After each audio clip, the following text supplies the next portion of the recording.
Tushuntiryapman, qarang. Mana ota bor, oila boshlig'i, erkak kishi. Undan xotinining hayoti, keksaygan ota-onasining va bolalarining hayoti bog'liq. U resursda bo'lishi kerak. U doimo tetik bo'lishi shart. Uning ongi o'tkir, reaksiyasi tez, o'zi g'ayratli, chaqqon va epchil bo'lishi lozim.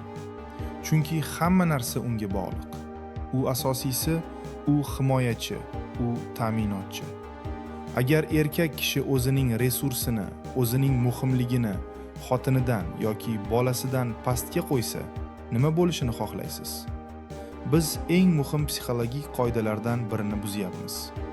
Avval niqobni o'zingizga, keyin bolangizga taqing. Hammamiz parvoz oldidan beriladigan bu yo'riqnomani bilamiz. Boshqalarni qutqarishdan oldin o'zingizni qutqarishingiz kerak. Lekin jamiyatimizdagi mana shu zaharli erkaklik, toksik maskulinist tushunchasi, ya'ni erkakni qutqarish shart emas va erkak o'zi haqida o'ylashi kerak emas degan qarashlar nimaga olib keladi?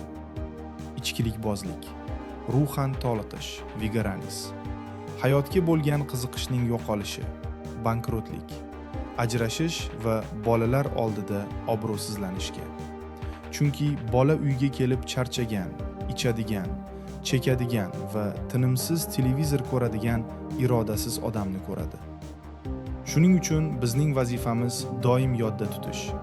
Siz birinchi darajali ustuvorliksiz, prioritetsiz va bu birinchi navbatda oila manfaatlariga xizmat qiladi.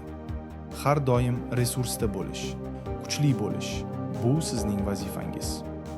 Oilangizdagi, ijtimoiy va boshqa hayotingizdagi barcha sharoitni shunday tashkil qilishingiz kerakki, siz hech qachon kimgadir yordam beraman deb zaif, quvvatsiz va charchagan holatga tushib qolmasligingiz kerak.